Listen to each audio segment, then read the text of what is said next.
Bueno, hermanos, vamos entonces ahora a disponernos para comenzar con el tiempo de la predicación de la palabra.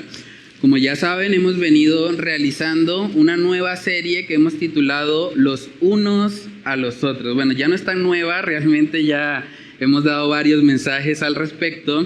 Y esa serie como tal nos recuerda un principio muy importante. Y es que como iglesia tenemos que entender que nosotros no somos simplemente compañeros de silla para venir a escuchar un mensaje. Nosotros como iglesia no somos simplemente personas que nos vemos de vez en cuando en la iglesia, un domingo, un miércoles, pero que no tenemos ningún otro vínculo más que este tiempo. Lo que la Biblia muestra acerca de la iglesia en el Nuevo Testamento es que la iglesia es una familia. La iglesia es una familia espiritual y el vínculo que nos une debe trascender mucho más allá de simplemente esta reunión.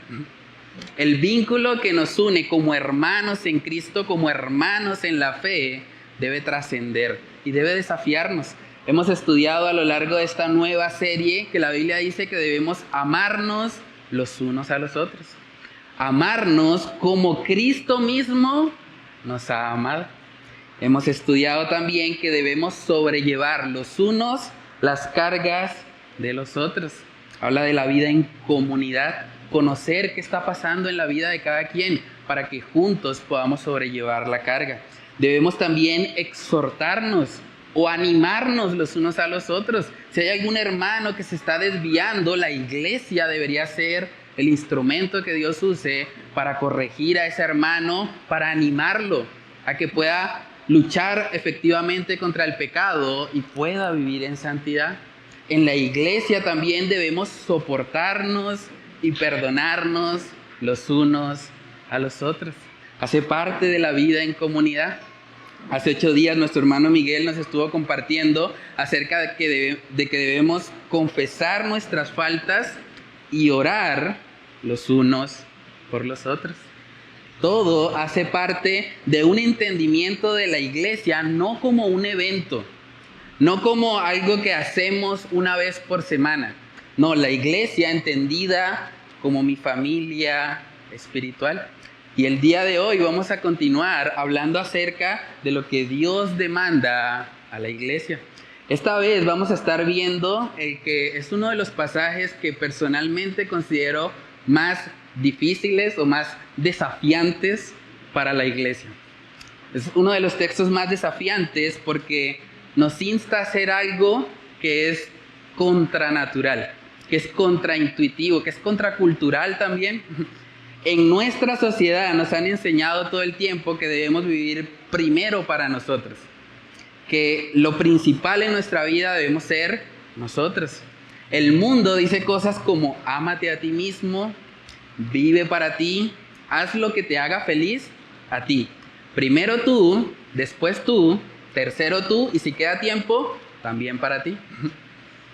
Vivimos en un mundo egocentrista donde el centro de todo es el individuo, es la persona, es el humanismo. Pero lo que vemos en la palabra de Dios es que la exhortación que Dios le hace a la iglesia, a los cristianos, es que no debemos vivir así.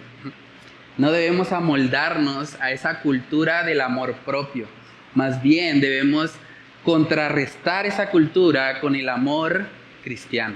El amor cristiano que ama a Dios sobre todas las cosas y que ama a su prójimo como a sí mismo. Vamos a estar estudiando la mañana de hoy el principio de estimar cada uno a los demás como superiores, no iguales, como superiores a sí mismo. Filipenses capítulo 2, versos del 1 al 8. Voy a leer ese pasaje y comenzamos con oración. Dice ahí, por tanto, si hay alguna consolación en Cristo, si algún consuelo de amor, si alguna comunión del Espíritu, si algún afecto entrañable, si alguna misericordia, completad mi gozo, sintiendo lo mismo, teniendo el mismo amor, unánimes, sintiendo una misma cosa. Nada hagáis por contienda o por vanagloria, Antes bien, con humildad, estimando cada uno a los demás como superiores a él mismo, no mirando cada uno por lo suyo propio, sino cada cual también por lo de los otros. Haya pues en vosotros este sentir, que hubo también en Cristo Jesús, el cual, siendo en forma de Dios, no estimó el ser igual a Dios como cosa que aferrarse, sino que se despojó a sí mismo, tomando forma de siervo, hecho semejante a los hombres.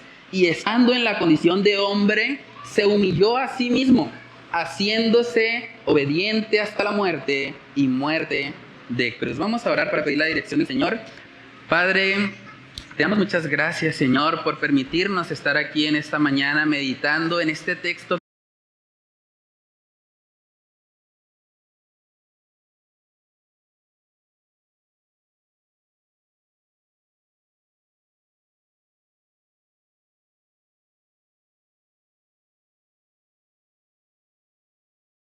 que es tan desafiante, este texto que sacude muchas de las cosas que tal vez nos enseñaron aún desde el colegio, desde la infancia.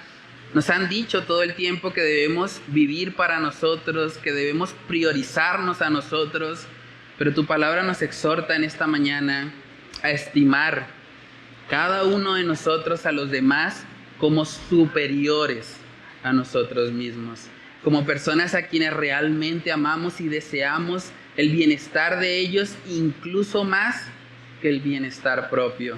Ayúdanos, Dios, porque en nuestras propias fuerzas no podemos aplicar esto. Necesitamos ver a Jesús, necesitamos contemplar lo que Él hizo en la cruz del Calvario para que así podamos amar como tú quieres que amemos, para que así podamos sobrellevar los unos las cargas de los otros, para que así podamos salir de la burbuja de nuestras propias necesidades, de estar encerrados todo el tiempo en nuestros problemas, en nuestros propósitos personales, y que tú nos ayudes en esta mañana, Señor, a darnos cuenta que tú nos llamas como tu iglesia a vivir como Cristo, a vivir enfocados no solo en lo de nosotros, sino enfocados también en lo de los demás, estimando a otros como superiores a nosotros mismos, porque es el mismo trato que Cristo ha hecho para con nosotros. Ayúdanos, Dios, a poder aplicar esto que vamos a estudiar la mañana de hoy. Te lo pedimos, Señor, en el nombre de Cristo Jesús. Amén y amén. Muy bien, hermanos, entonces Filipenses capítulo 2, yo creo que es uno de los capítulos más desafiantes para los creyentes, porque nos insta a hacer algo que humanamente no queremos hacer, que humanamente nos cuesta, porque por naturaleza nosotros tendemos a colocarnos a nosotros mismos en el primer lugar. Y vamos a hacer una pequeña dinámica, ya que los niños están aquí hoy con nosotros. Voy a invitar a dos niños. Alejo, ¿puedes venir? Y de pronto Esteban, ¿puedes venir? Vamos a hacer una dinámica para ver cómo es la naturaleza del ser humano.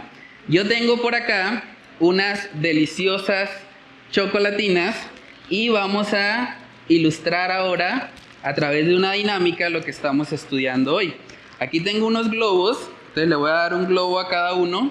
Aquí está el globo verde y el globo morado. Vamos a hacer lo siguiente: ustedes dos van a hacer una competencia de el que infle el globo más rápido. Pero esperen, todavía no. Hay que inflarlo y amarrarlo, ¿sí? Y no se les puede explotar. El que infle el globo más grande, ese se gana la chocolatina. ¿Listo? Una chocolatina, ¿vale? Entonces vamos a hacerlo a la cuenta de 3. 1, 2 y 3. Vamos a ver cómo les va. El globo más grande posible y luego lo amarran sin que se explote.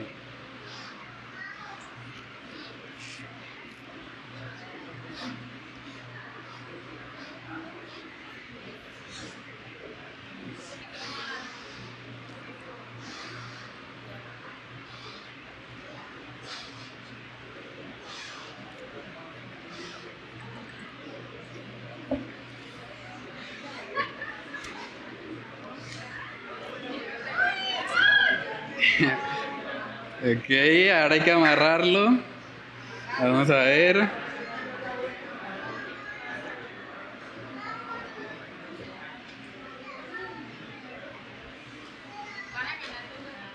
Bueno, está como parejo, ¿no? Vamos a ver. Falta que lo amarre. Sí.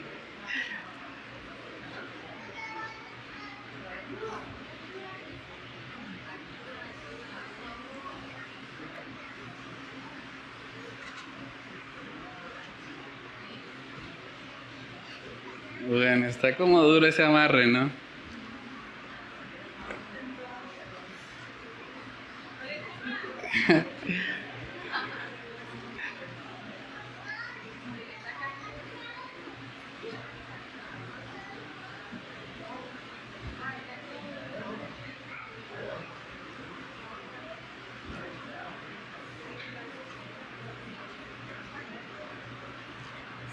¿No?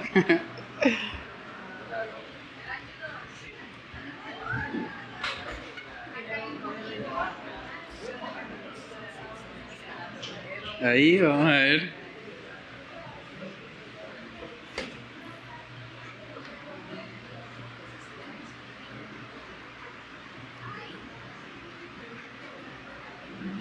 Bueno, yo los veo como muy parejos, ¿no? Están casi iguales.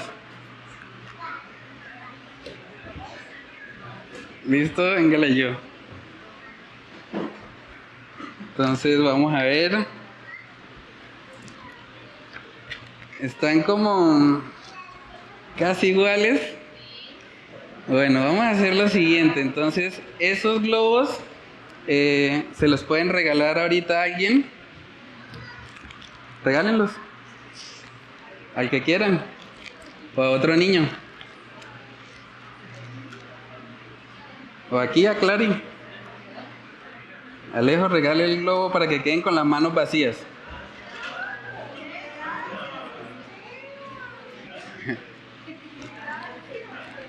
Bueno, entonces pasan ahora hacia adelante. Vamos a darle entonces la chocolatina a los dos. Igual tenemos 2 chocolatinas. Entonces va a haber una aquí para Esteban y otra para Alejo. ¿Listo? Muy bien. Pero no hemos terminado. Vengan, vengan, no hemos terminado. Ahora vamos a hacer otra competencia y vamos a cambiar un poco las reglas. ¿Listo?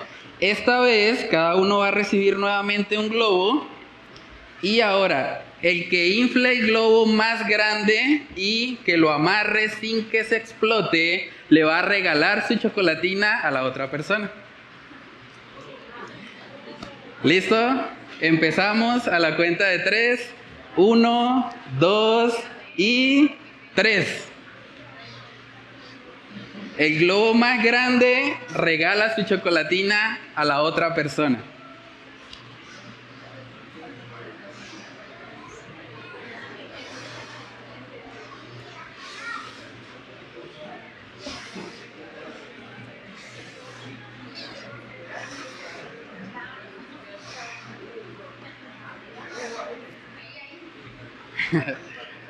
Entre más grande el globo, pierde la chocolatina el que tenga el globo más grande.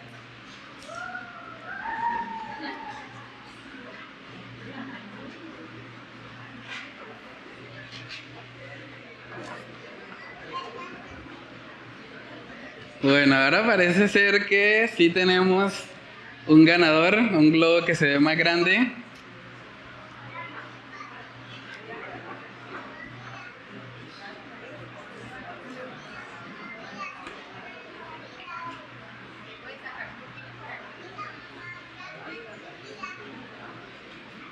El amarre es lo que está como difícil ahí, ¿no?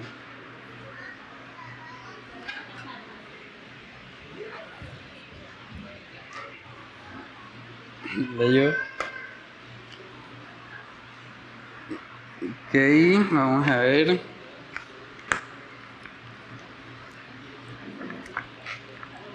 Listo, esta está como más grande, ¿no? Un poquito más, se le ve más aire. Entonces ganaría Alejo y las 2 chocolatinas van para Esteban. Muy bien. ¿Cómo te sientes, Alejo? ¿Feliz? ¿Contento? Bueno, esperemos que sean sinceras sus palabras, ¿no? No, mentiras. Repártele una y esas bombas las pueden repartir ahí a otros niños. Entonces, miren este ejercicio tan fácil o tan sencillo que acabamos de realizar. ¿Ya pueden sentarse ahora sí? Cuando yo les dije por primera vez a ellos que iban a inflar el globo y que el que inflara el globo se iba a ganar la chocolatina, fue la vez donde los vimos más felices. Estaban emocionados, contentos, tratando de obtener el premio, porque sabían que el beneficio era directamente para ellos. Luego, cuando les dije que el que inflara el globo más rápido, esta vez iba a perder su chocolatina, ya no hubo tanta emoción, ¿cierto? Ya no estaban tan felices. Ya era como, bueno, pues cambiaron las reglas y ¿qué más da? No puedo cambiarlo yo, pero su ánimo estaba más decaído. ¿Saben por qué pasa eso? Porque por naturaleza nosotros somos esforzados cuando esperamos obtener algo a cambio para nosotros. Pero muchas veces cuando se trata de otro, cuando el beneficio no es para mí, como que ahí ya no me esfuerzo tanto.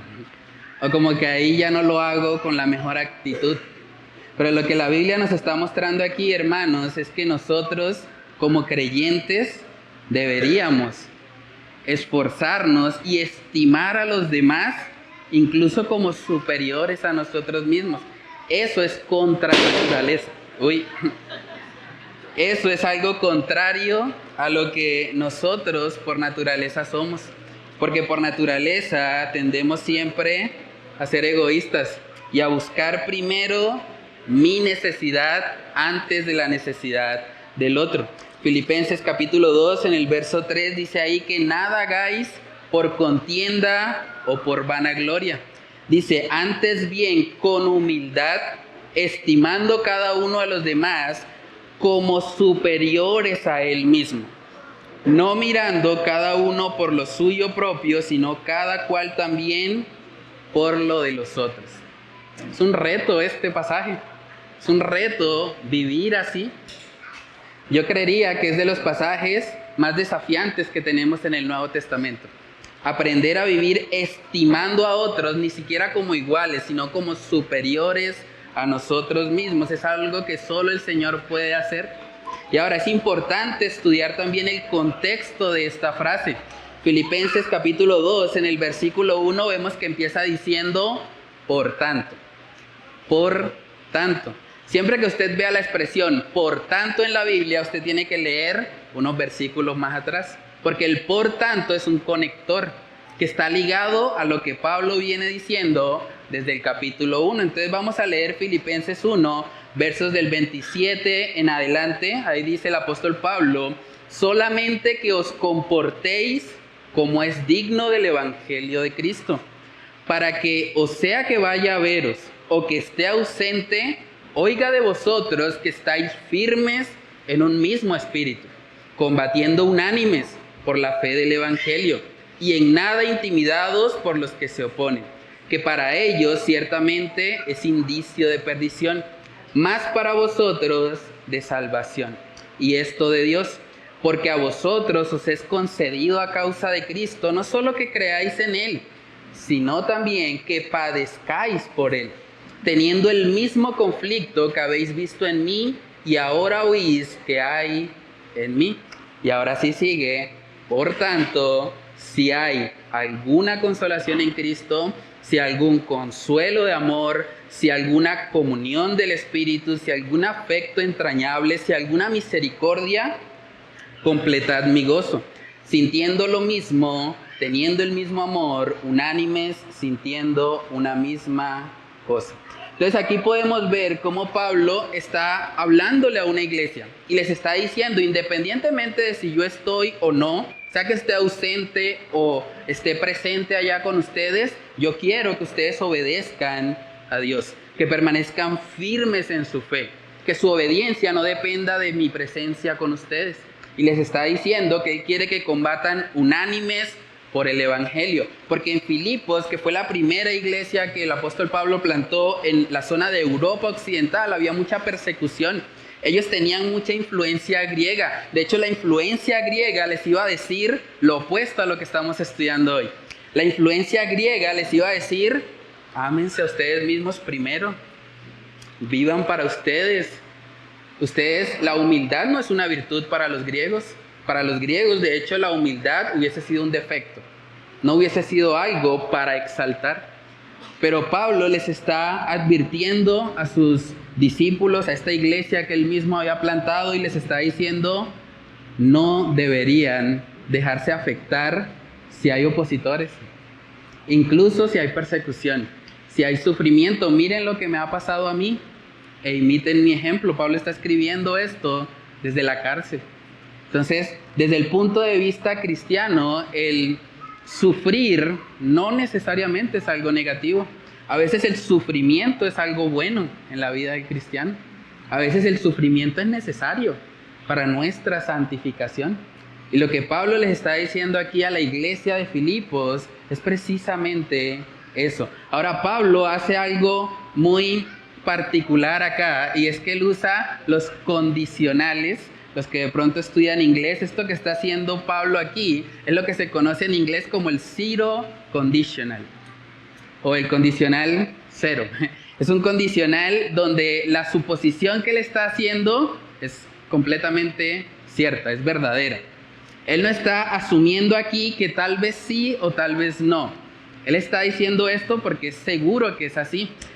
Con Filipenses capítulo 2, verso 1, él dice: por tanto, si hay alguna consolación en Cristo. Imagínense eso en la mente de un cristiano. ¿Hay consolación en Cristo? Claro que sí, obviamente sí. Si hay algún consuelo de amor para los que estamos en Dios, por supuesto que sí.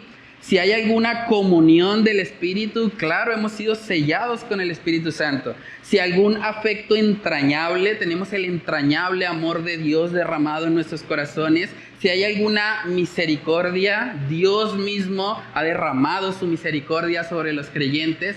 Por supuesto que sí. Lo que Pablo está haciendo aquí en este pasaje es colocando una base doctrinal para él poder instar a la iglesia de Filipos a vivir lo que estamos estudiando. Lo que Pablo quería no era que ellos le obedecieran de manera mecánica o de manera superficial o simplemente porque él les dijera que lo hicieran, sino que Pablo los está llevando a la raíz del asunto. Pablo les está diciendo: si ustedes han recibido esto de Jesús, si han recibido estas bendiciones espirituales en Cristo, ahora vivan de tal manera que ustedes puedan dar a otros de lo mismo que han recibido. Lo que está enseñando Pablo aquí es que así como ellos han recibido todas estas cosas, ahora tenían el llamado de Dios de dar de eso que primeramente habían recibido. Y saben que ese es un principio que el apóstol Pablo enseña a varias iglesias en el Nuevo Testamento. Cuando miramos la iglesia de Éfeso, en Efesios capítulo 3, podemos ver que Pablo les dice algo semejante.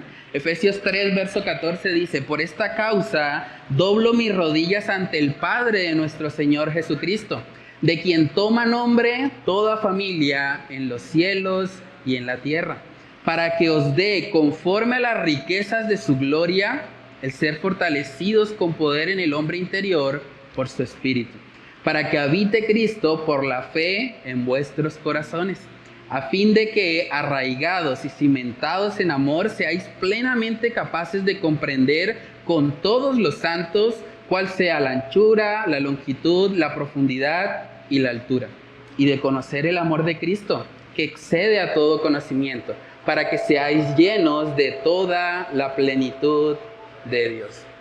Esto que Pablo está diciendo aquí es: ustedes tienen que estar arraigados y cimentados en amor para que puedan amar.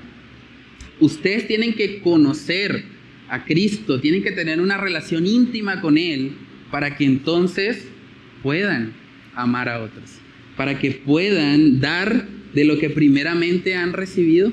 Si miramos también, el apóstol Juan dice algo parecido en su carta, Primera de Juan capítulo 3,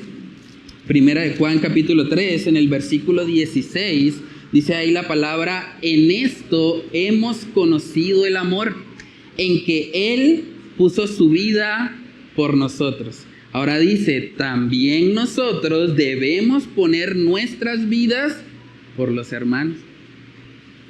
Conociendo el amor de Dios, conociendo que Él puso su vida por nosotros, ahora debemos poner nuestras vidas por los hermanos. Muy importante eso. Los niños que están acá, ¿será que yo puedo darle chocolates a alguien si primero no tengo chocolate yo? ¿Cómo hice para entregarle los chocolates a ellos? Porque los tenía primero. De la misma manera, como cristianos, no podemos amar a otros si no hemos recibido primeramente el amor de Dios. Si no hemos experimentado esto que está diciendo aquí Primera de Juan, si no hemos conocido el amor de Dios, pues no podemos amar. Y menos de la manera en que Cristo nos ha amado. Entonces lo que Pablo está haciendo aquí con esta iglesia de Filipos es ayudándoles a contemplar todas las bendiciones, todas las riquezas espirituales que ellos tienen en el Señor, para que echen mano de eso y puedan vivir de esta manera contracultural, para que pudiesen vivir de tal manera que estimaran a los otros como superiores a ellos mismos. Filipenses capítulo 2, en el verso 2, después de Pablo sentar esas bases doctrinales, ahora en el versículo 2 él hace una petición personal. Él está diciendo: completad mi gozo. Completad mi gozo. Ahora Pablo está hablando desde un corazón más pastoral. Pablo está diciendo: ¿ustedes quieren que yo tenga gozo? ¿Ustedes quieren que yo como pastor esté feliz? Pues vivan de esta manera. Dice ahí: sintiendo lo mismo, teniendo el mismo amor, unánimes, sintiendo una misma cosa. Es impresionante porque el gozo de Pablo no dependía de estar en libertad. Pablo no les está diciendo: completad mi gozo haciendo todo lo posible para que yo salga de la cárcel. No. El gozo de Pablo estaba en que la iglesia refleja a Cristo. En que la iglesia pueda vivir sintiendo lo mismo, teniendo el mismo amor, unánimes, sintiendo una misma cosa. Ese era el gozo de Pablo. Y es interesante porque esa palabra sintiendo no tiene que ver necesariamente con emociones. En el idioma original, cuando habla de la palabra sintiendo, se refiere a un ejercicio de nuestra mente. Por eso en otras traducciones también aparece la expresión poniéndose de acuerdo o teniendo un mismo parecer. No quiere decir que todos en la iglesia vamos a sentir lo mismo o vamos a pensar lo mismo en todos los temas. Más bien lo que Pablo está diciendo aquí es que la iglesia debe vivir con un único propósito, que es la gloria de Dios. La gloria de Dios. Y si la iglesia está viviendo así, Pablo se goza. Entonces su gozo es completo.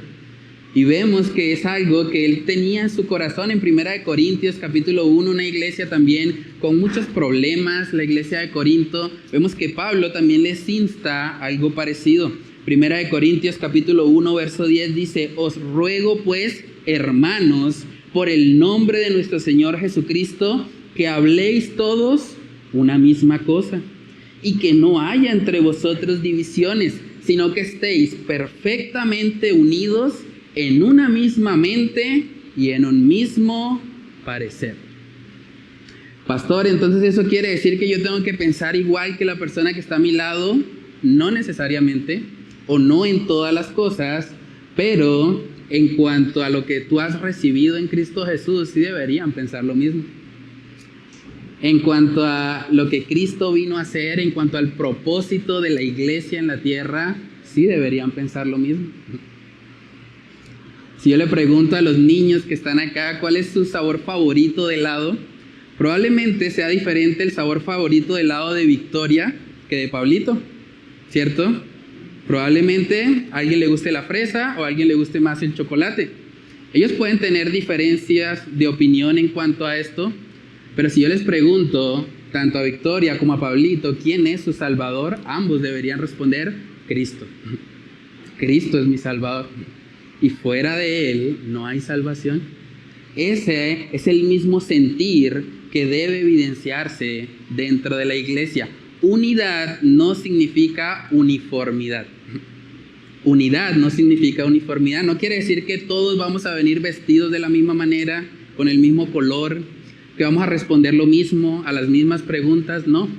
Pero sí, en cuanto a lo fundamental, como iglesia debemos estar unidos. Juan capítulo 17 vemos que este tema era tan importante que incluso la noche anterior a ser entregado, nuestro Señor Jesús oró para que los que habíamos de creer en Él estuviésemos unidos. Juan capítulo 17, versos del 20 en adelante dice: mas no ruego solamente por estos, hablando de sus discípulos, sino también por los que han de creer en mí por la palabra de ellos, o sea, nosotros, para que todos sean uno, como tú, oh Padre, en mí y yo en ti, que también ellos sean uno en nosotros, para que el mundo crea que tú me enviaste. La gloria que me diste yo les he dado, para que sean uno, así como nosotros somos uno, yo en ellos y tú en mí, para que sean perfectos en unidad, para que el mundo conozca que tú me enviaste y que los has amado a ellos, como también a mí me has amado. Tremendo eso. La unidad de los creyentes hace que el mundo crea nuestro mensaje. Hace que el mundo realmente se cuestione cómo es posible que personas de diferente estatus social, de diferente contexto económico, de diferente contexto académico, hay gente profesional aquí, hay gente que no es profesional aquí, hay gente que vive en un estrato tal vez más alto, hay gente que vive en un estrato más bajo, hay gente que de pronto tiene una nacionalidad distinta a la colombiana que está aquí, como hay colombianos también acá. Que esas personas tan diferentes en todas las áreas estén unidas, eso transmite algo. Eso dice que realmente el mensaje que ellos anuncian parece tener sentido, parece que es verdad, eso que hablan de la unidad de los creyentes. Y es lo que vemos que el Señor Jesús oró en el Getsemaní, que como iglesia podamos estar unidos. No uniformados, pero sí unidos, en un mismo sentir, pensando una misma cosa. Entonces, hasta aquí lo que hemos visto son las bases que Pablo ha sentado antes de dar la exhortación que venimos hablando la mañana de hoy. Luego de colocar estas bases doctrinales, vemos que ahora Pablo dice en el verso 3, nada hagáis por contienda o por vanagloria. Antes bien, con humildad, estimando cada uno a los demás como superiores a él mismo, no mirando cada uno por lo suyo propio, sino cada cual también por lo de los otros. Eso nos lleva al segundo punto en esta mañana, y es que esta exhortación es para ti. Esta exhortación es para ti. ¿Es en serio? Pablo está diciendo ahí, cada uno. Y lo vuelve a repetir en el verso 4. Cada uno, eso te incluye a ti. ¿Saben qué es curioso? Porque hay cristianos que piensan convenientemente, o más bien pecaminosamente, que como ellos no están sirviendo de pronto en un área visible de la iglesia, entonces ellos piensan como que yo no tengo que comprometerme tanto. Como que esos pasajes de amor sacrificial, de estimar al otro como eso es como para el pastor, que lo haga él es el que está allá parado, entonces que responda, o que lo hagan los líderes, los que llevan tiempo en la iglesia, a ellos es lo que les toca, o están sirviendo, entonces si están sirviendo, ¿quién los manda a servir? Y es muy conveniente, es muy pecaminosa esa manera de pensar, porque me excluye de algo que también es mi responsabilidad. El hecho de que tú no estés sirviendo públicamente en la iglesia no te exime de esto. Pablo no está diciendo aquí, y cada servidor, y cada pastor, y cada diácono, y cada persona que está involucrada en un ministerio, cumpla con esto. Los demás, pues, no pasa nada. No, lo que Pablo está diciendo aquí es, si tú has recibido estas riquezas espirituales de los primeros 2 versículos, Tú estás llamado por Dios a dar de eso a otros. Incluso si eres un niño. Si tú eres un niño que conoce a Dios, que ha experimentado que hay consolación en Cristo, un niño que ha experimentado el consuelo de amor, un niño que ha recibido la comunión del Espíritu, tú como niño debes estimar a los demás como superiores a ti mismo. Es un mandato de Dios para ti. Si has recibido esa gracia, estás llamado también a darla. ¿Saben? Cuando yo estudiaba este pasaje, yo pensaba, ¿realmente es posible? Porque esto es algo completamente contranatural. Es algo que humanamente no hacemos. ¿Realmente es posible vivir así? ¿Es posible que exista un cristiano que estime a los demás como superiores a él mismo? ¿Es posible eso? ¿Saben que cuando vamos a la palabra de Dios, vemos que sí? Vemos que es posible.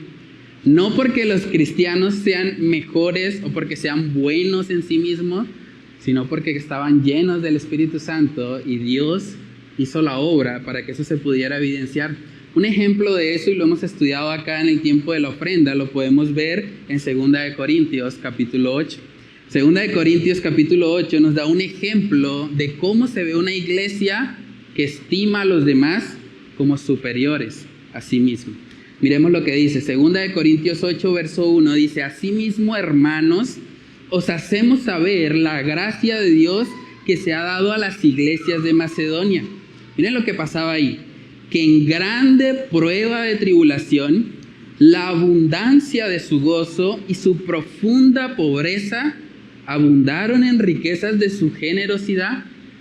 Pues doy testimonio de que con agrado han dado conforme a sus fuerzas y aún más allá de sus fuerzas, pidiéndonos con muchos ruegos que les concediésemos el privilegio de participar en este servicio para los santos.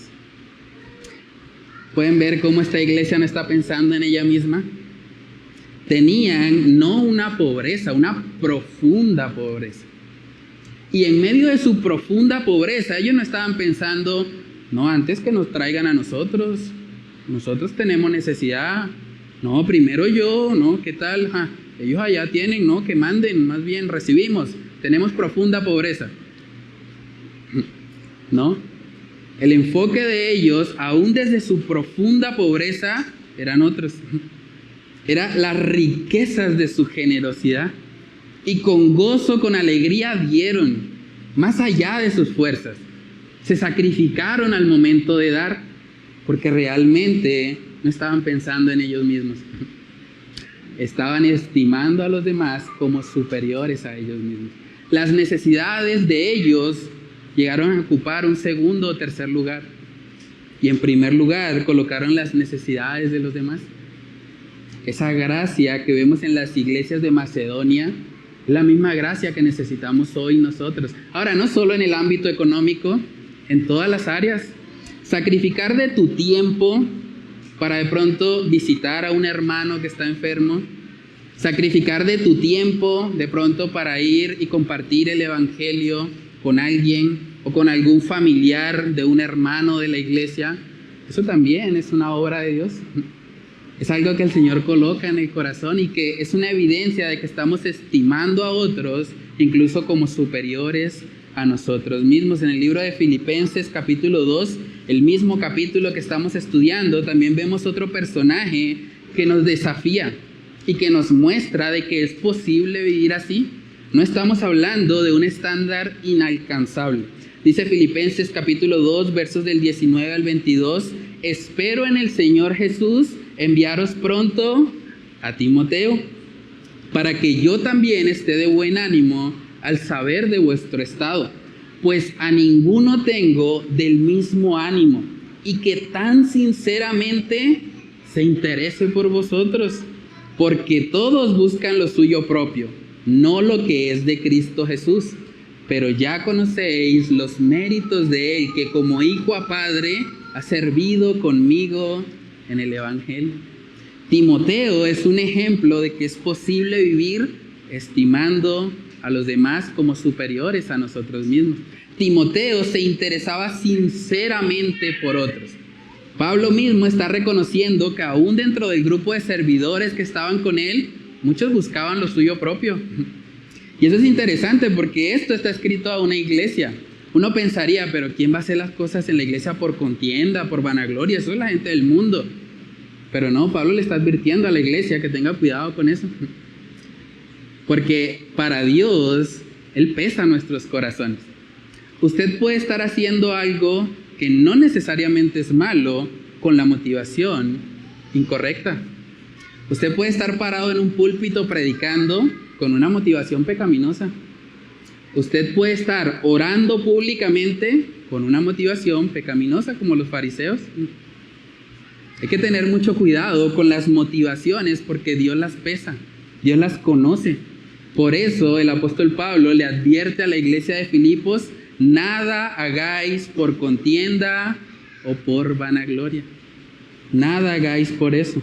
Ahora la pregunta es, ¿será que el Espíritu Santo que moraba en las iglesias de Macedonia era como más santo que el Espíritu Santo de hoy? ¿O será que el Espíritu Santo que estaba en Timoteo y que lo llevaba a interesarse genuinamente por otros era como más santo que el que habita en nosotros hoy?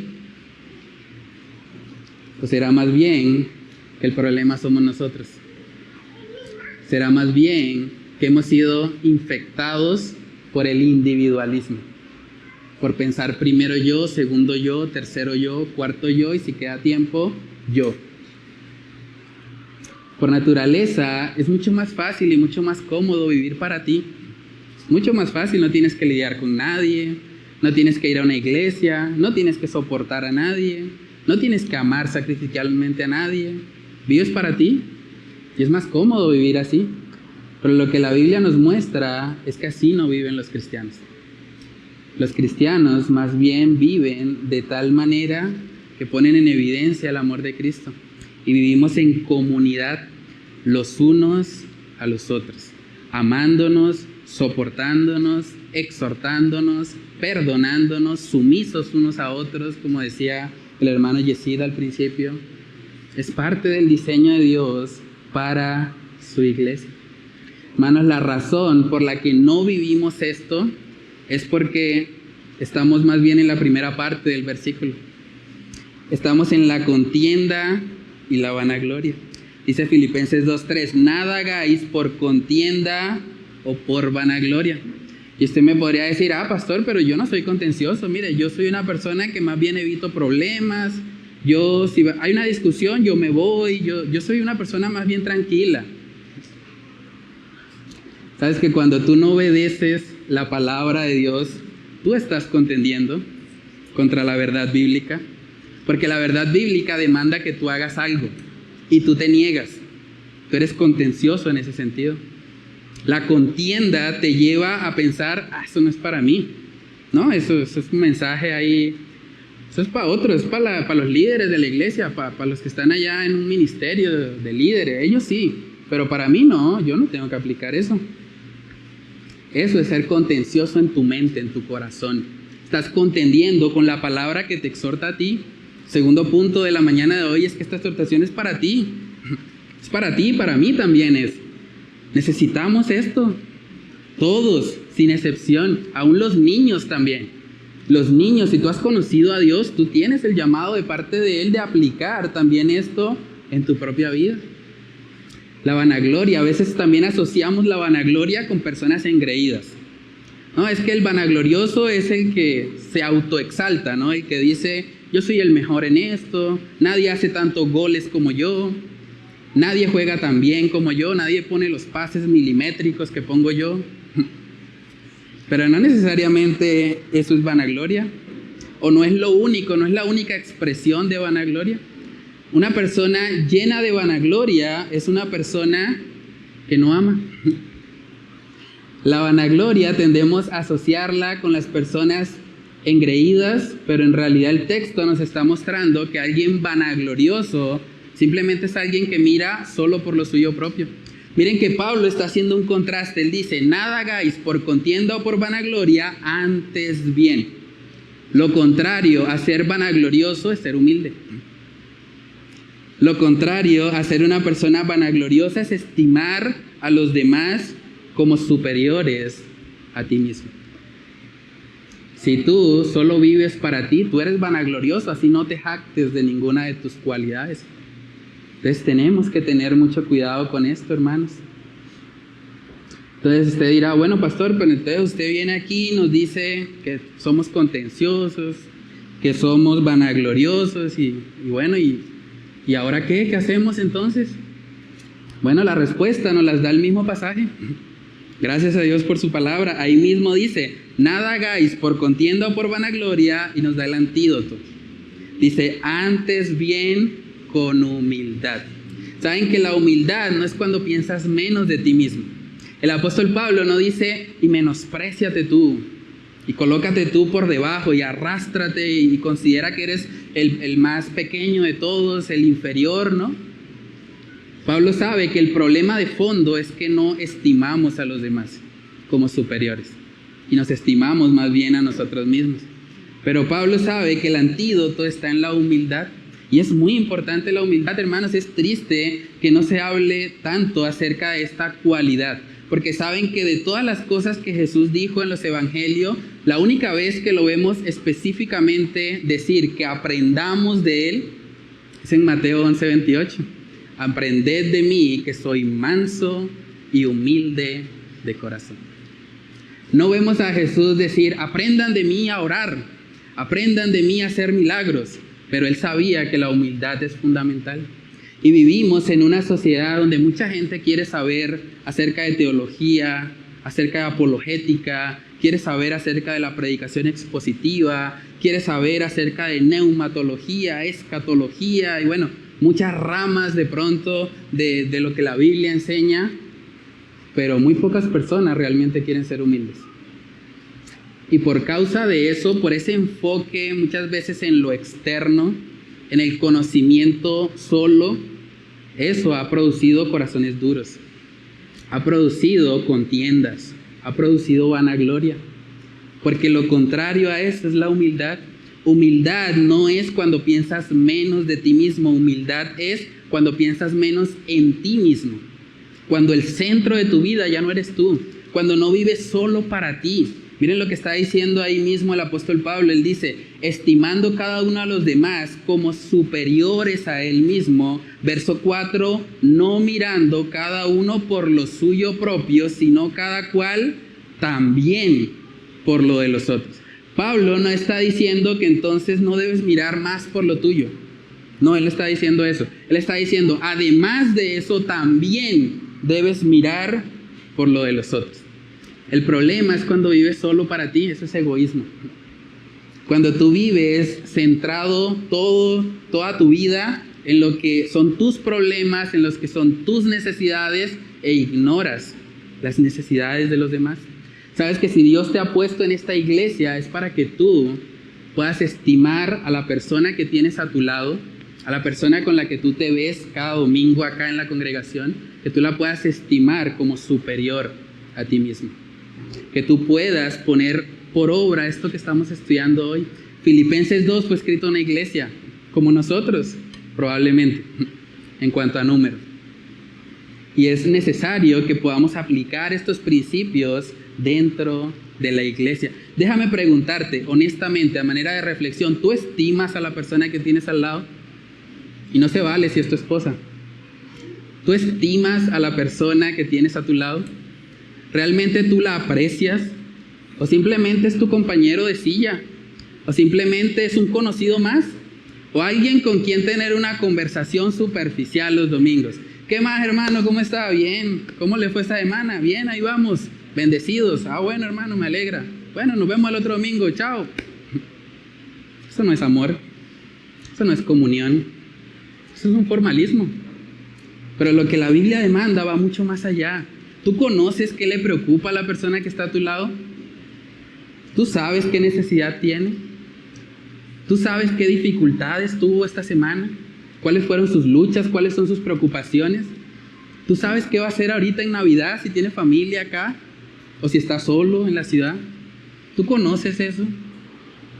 Hermanos, como iglesia tenemos que crecer en este aspecto.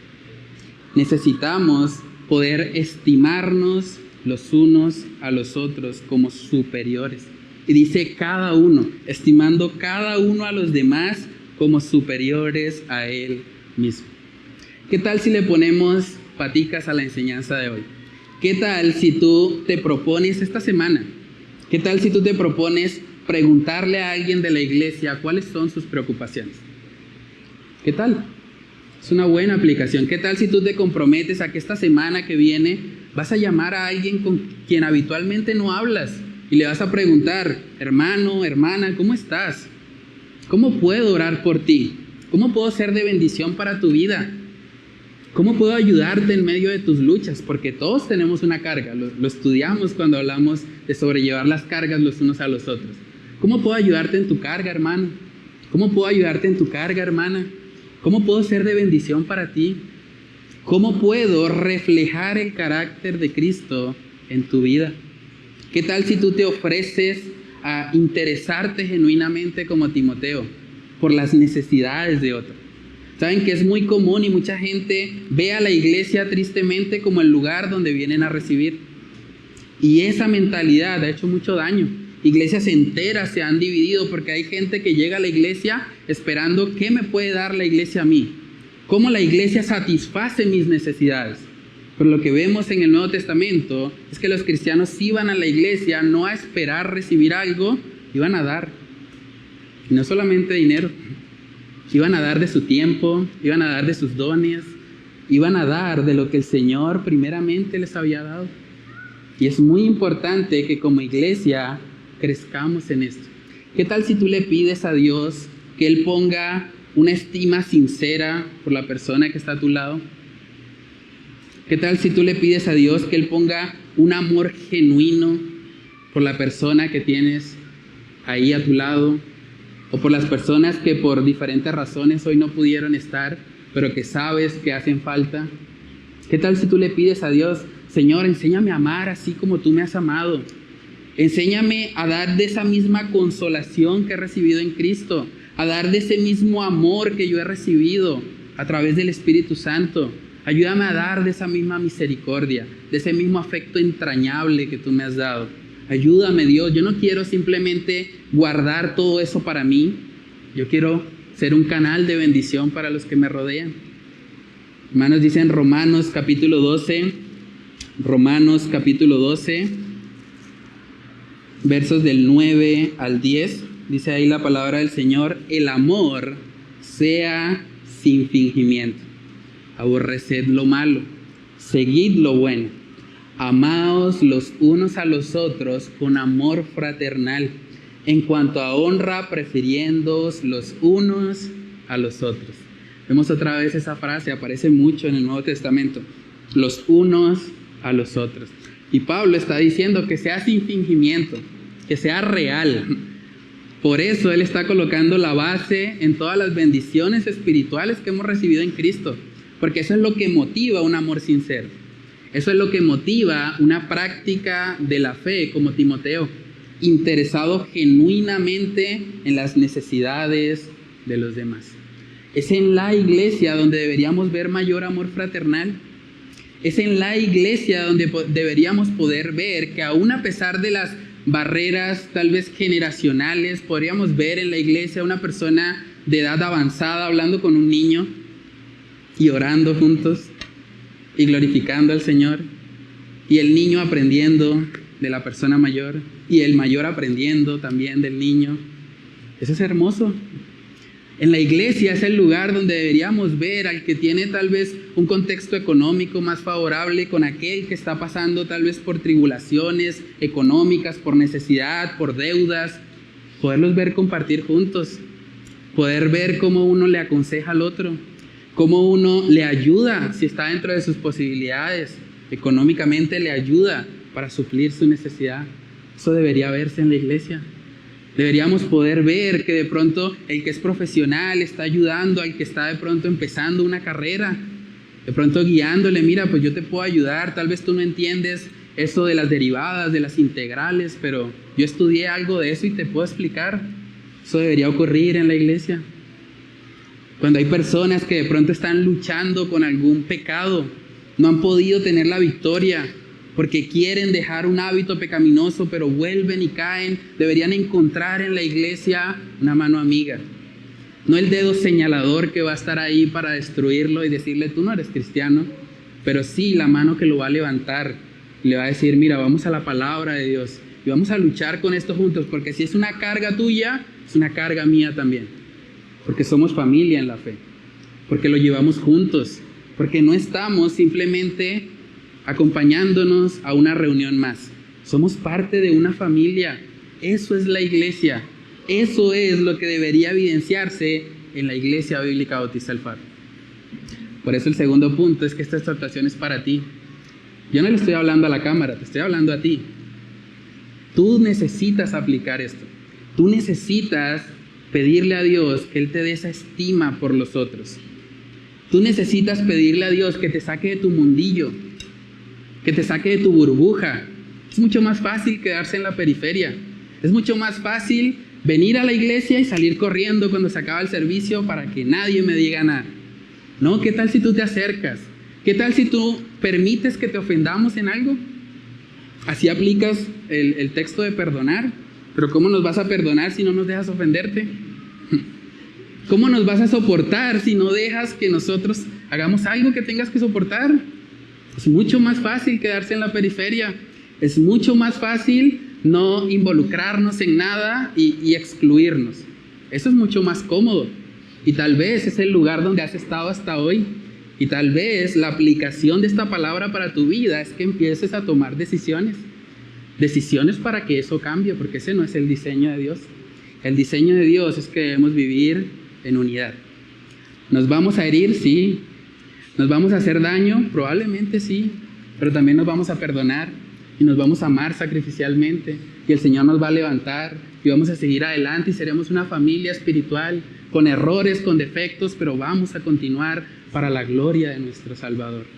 Hermanos, y la única forma de que podamos aplicar esto es lo que sigue diciendo ahí el apóstol Pablo. Yo creo que Pablo en su mente sabía que tal vez los filipenses al escuchar esto iban a alegar. Iban a decir, no, Pablo, ¿cómo se le ocurre? Entonces Pablo cierra con un ejemplo contundente. Pablo dice, ¿les parece que esto es demasiado alto? Bueno, vamos a mirar a Cristo. Vamos a mirar a Cristo. Para que así dejes de pensar que esto es imposible, que esto nadie lo puede hacer. No, mira a Cristo.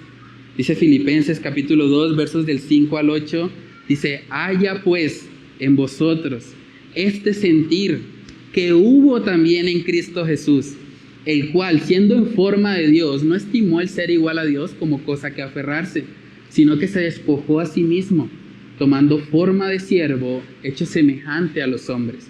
Y estando en la condición de hombre, se humilló a sí mismo, haciéndose obediente hasta la muerte y muerte de cruz. El tercer y último punto en esta mañana es que tú debes mirar a Cristo para vivir así. La razón por la que no estás viviendo así es porque no miras a Cristo.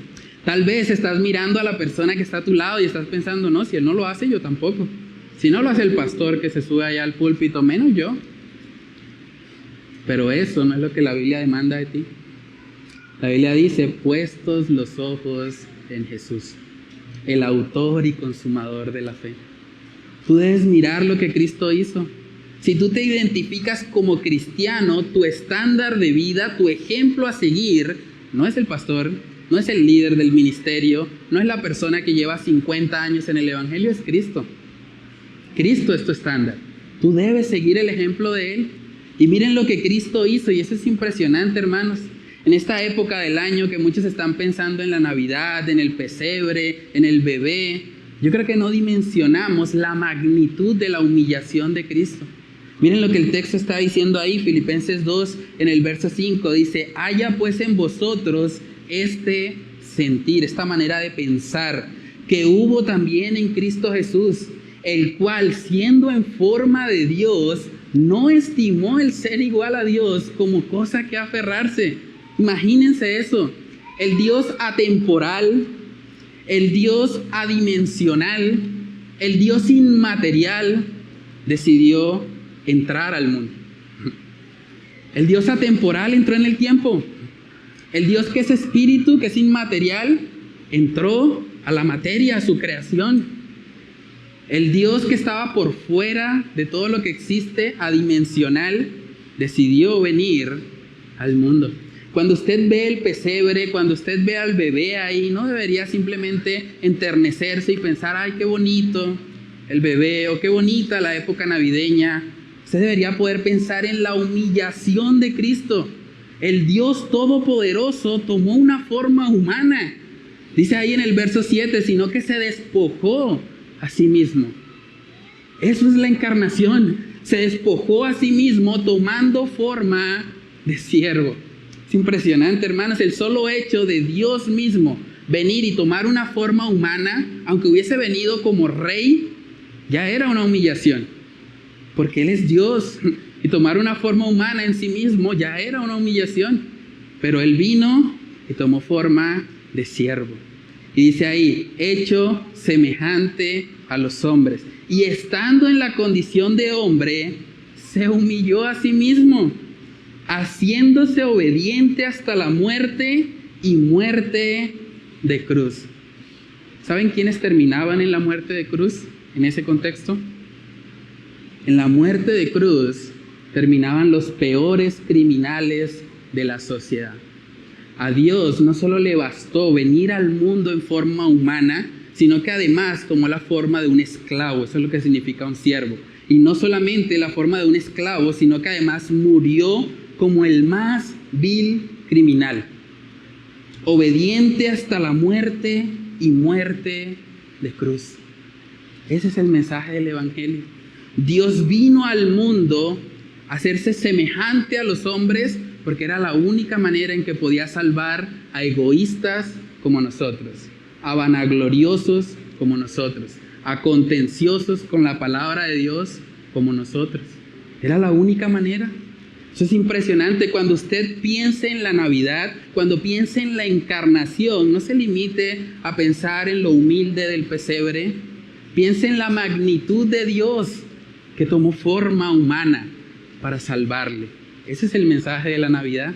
Que el Dios Todopoderoso vino al mundo, se acercó a su creación para poder alumbrarnos en medio de nuestras tinieblas, para poder acercarnos a Él, para romper la brecha que el pecado había generado. Dice en Juan capítulo 1, y ese texto también es muy impactante porque es un texto cristológico. Dice en Juan 1:1, en el principio era el Verbo, y el Verbo era con Dios, y el Verbo era Dios. Este era en el principio con Dios. Es difícil pensar en el principio de todas las cosas, pero si usted logra pensar en eso, en el principio ya era el Verbo. Y el Verbo era con Dios. Y el Verbo era Dios. Luego en el verso 14 dice, y aquel Verbo que era desde el principio de todas las cosas, y aquel Verbo fue hecho carne y habitó entre nosotros y vimos su gloria. Gloria como del unigénito del Padre, lleno de gracia y de verdad. Es impresionante, hermanos. ¿Pueden ver la humillación de Dios? La humillación de Cristo al venir al mundo. Él estaba bien en el principio con Dios, pero Él decidió humillarse a sí mismo para poder salvarnos, para poder ofrecernos el regalo de la salvación. A la luz de esta verdad, déjame preguntarte honestamente, ¿quién te crees tú para no humillarte? Si Dios mismo se humilló a sí mismo, si Dios mismo tomó una forma humana, ¿quién eres tú para no hacerlo? ¿Quién eres tú para no humillarte, para no estimar a los demás como superiores a ti? ¿Quién eres? ¿Eres superior a Dios acaso? ¿Quién eres tú? ¿Quién te crees para no servir a los demás? ¿Quién te crees para exigir que otros te sirvan? Para estar esperando siempre que los demás hagan cosas en beneficio tuyo. ¿Qué tal si cambias esa mentalidad y empiezas a pensar, ¿qué puedo hacer yo para bendecir a mi hermano? ¿Qué puedo hacer yo para bendecir a mi hermana? ¿Qué puedo hacer yo para bendecir a mi iglesia, el lugar donde Dios me plantó? ¿Qué puedo hacer yo para ser de bendición para otros?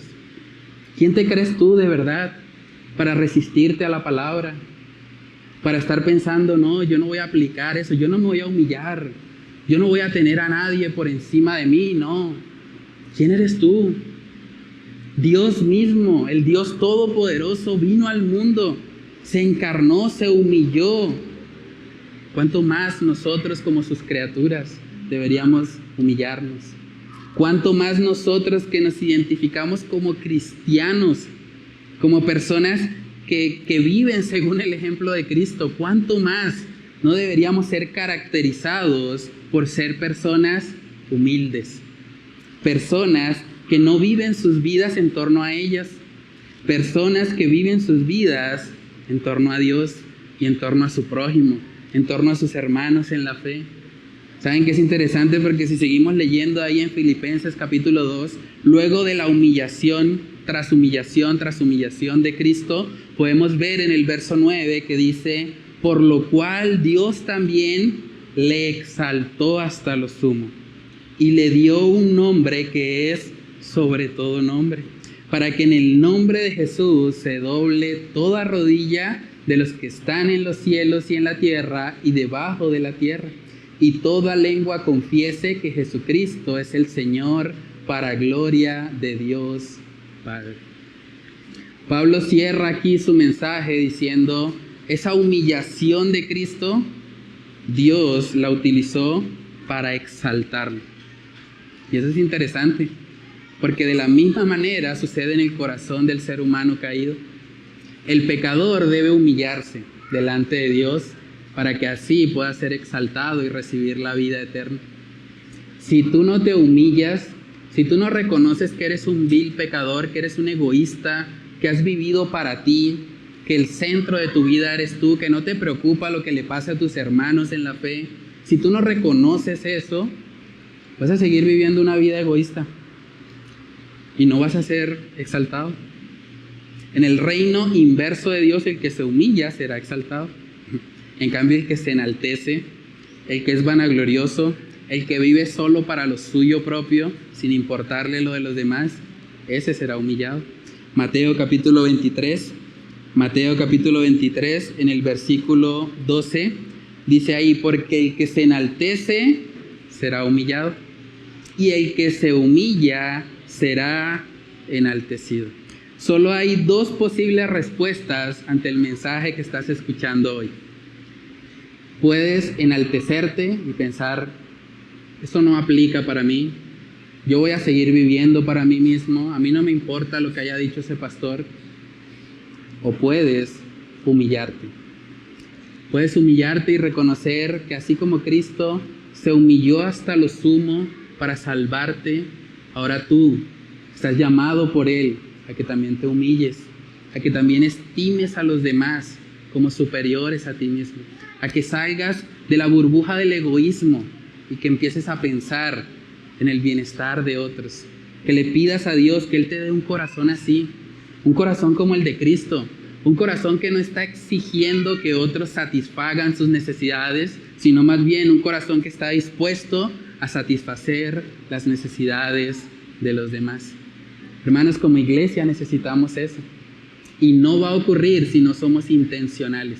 Si este mensaje se queda simplemente en un asentamiento de cabeza y tú sales de aquí a seguir viviendo tu vida egoísta, la iglesia no va a cambiar. No vamos a crecer en esto que estamos estudiando.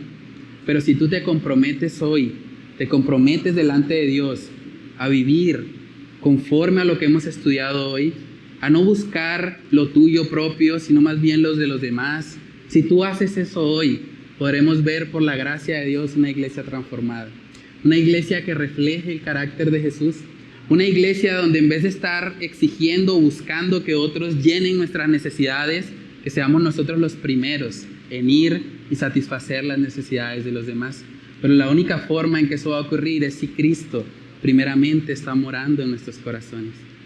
Así que si tú estás aquí, amigo o amiga, persona que tal vez nos está escuchando a través del internet o que viene por primera vez, si tú estás aquí pensando, eso es imposible, no hay nadie que viva así. O si tú reconoces, si tú examinas tu propia vida y te das cuenta, yo he vivido toda mi vida para mí. Yo nunca he puesto a los demás como superiores a mí mismo. Tal vez la razón por la que nunca lo has hecho es porque no has conocido a Jesús, porque no has experimentado su amor. Dice en Romanos 5 que el amor de Cristo ha sido derramado en nuestros corazones.